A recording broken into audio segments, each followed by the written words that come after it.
All right, guys. Thank you so much for this really great conversation. I'm super excited for the opportunity to get together with my girls once again. My name is Sierra Hillsman. For those of you who are a part of the Legacy Speaks, the Legacy Tribe.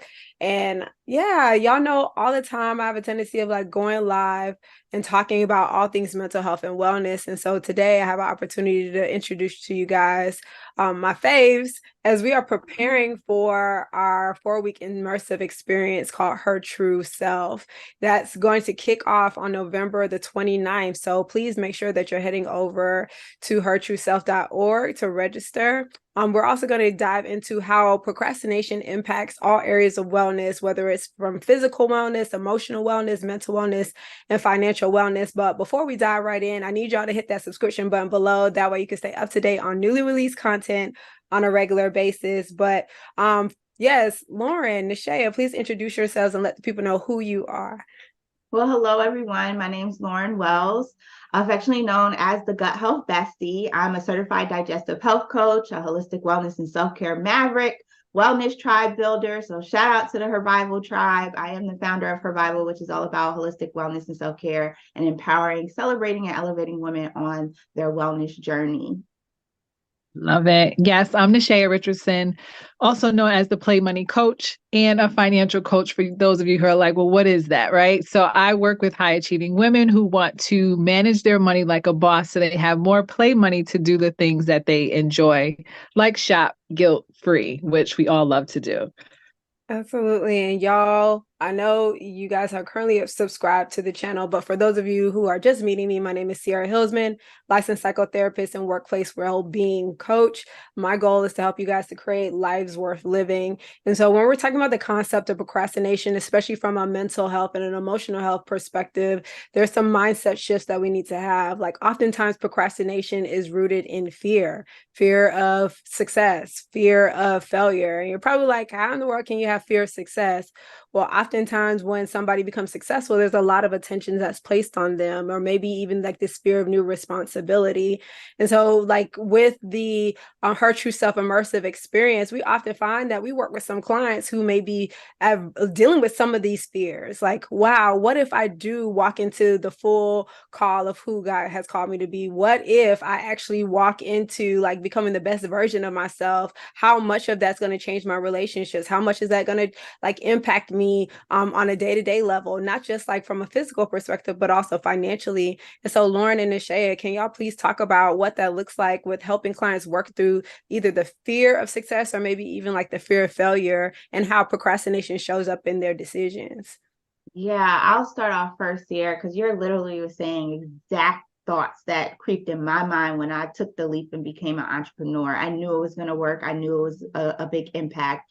And it was something that was just like new responsibilities, fear of that. So I firsthand had experience on working through that and realized like these thoughts come up, and they're just there. Your brain is there to protect you.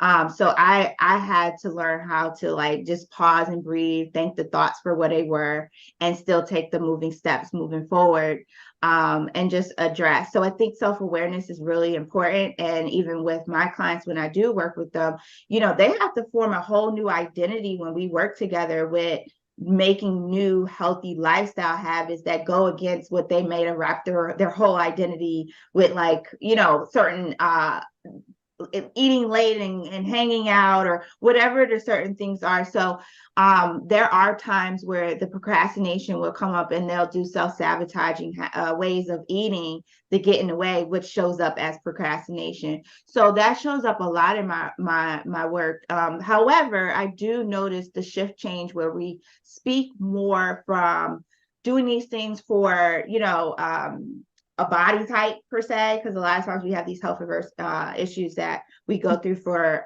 achieving a body type. And typically when women start to work with me, they go for a specific like gut health because of pain or discomfort. So when we do shift the mindset of the effects of what those procrastinating habits will do, sometimes the trade-off isn't there.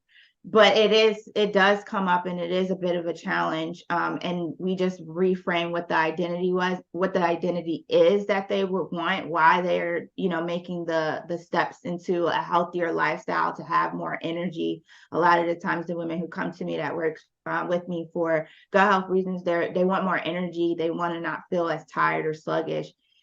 So the reward, that they get, sometimes in the beginning it's a challenge, but it outpaced the procrastination habits. But we do have to just assess and also talk about what do we do when it comes up, because it's going to come up. It's going to be like, I don't feel like, I'm just going to go ahead and go through this drive-through real quick and eat this thing. No, it's going to hurt my stomach, just because it was like quicker on the go. But we do talk about the identity aspects and how that can affect. Absolutely. And thank you so much for shedding light on that, not just from like a personal perspective, but the stuff that you do. There was something that you mentioned in terms of like self-sabotaging behaviors, and you practically showed what that looks like for your clients. And so, Nishaea, I want to shoot that over to you. What does self-sabotaging behavior looks like, especially when it comes to building wealth and just trying to get this thing together for our finances? Yeah, that could look like, them not sticking to their spending plan that they have in place, knowing that they have set amounts that they want to pay for things, and then be like, oh, I just went on a shopping spree and now I feel bad. And it's like, girl, you knew what you was doing. Stop it. Like, so it could lead to that. It could also, they could also have like a fear of having more money because of the additional responsibility they think comes with it, or thinking that people are going to think about them differently because they have more money. So now they have that fear of, will I lose my friends and my family, the things that I am comfortable with, the things that I recognize, because now I have this increased wealth. So then that could lead to sabotaging behaviors because of that fear of what could possibly happen, or their beliefs. Sometimes they think like people who have a lot of money are evil or filthy or rich or, dirty or, all the negative things. And then they want to prevent that from happening to them.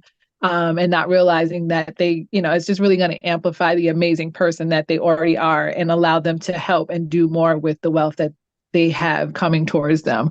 So yeah, those are some of the sabotaging things that come up. And it's, it's like, we know that we're doing it, and it's not until after, and it's like, oh, I shouldn't have, but it's, it's coming up with the tools to prevent yourself from getting too far is really the game changer. And I think, but I know that that'll be some of the stuff that we'll talk about during our 4 weeks in this immersive experience that we have starting in November. Absolutely. Thank you so much for providing that insight, Nishaea, because immediately I was thinking about some of the money scripts that people have. It's like more money, more problems, or money is the root of all evil, all these different things.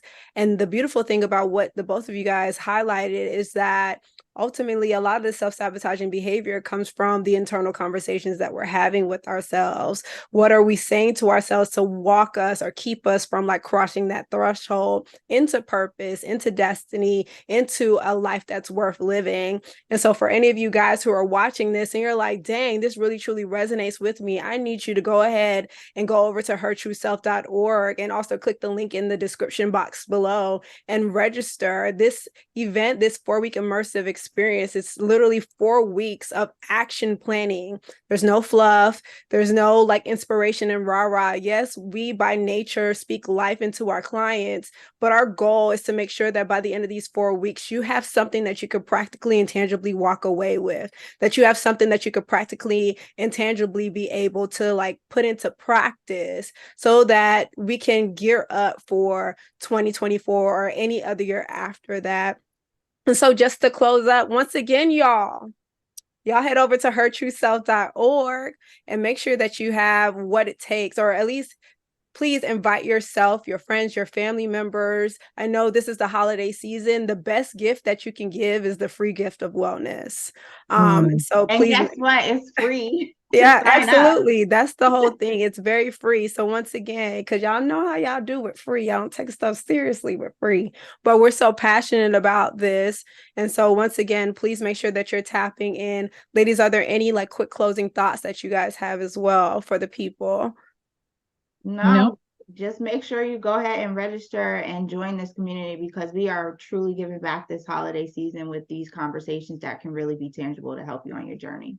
Absolutely. And the person who invites the most people will do a little something for y'all. We can't tell y'all what it is, but just know it'll be a blessing. But once again, my name is Sierra Hillsman, licensed psychotherapist and workplace well-being strategist. Please make sure that you're heading over to HerTrueSelf.org, and please stay connected via Legacy SBKS on everything. Until next time.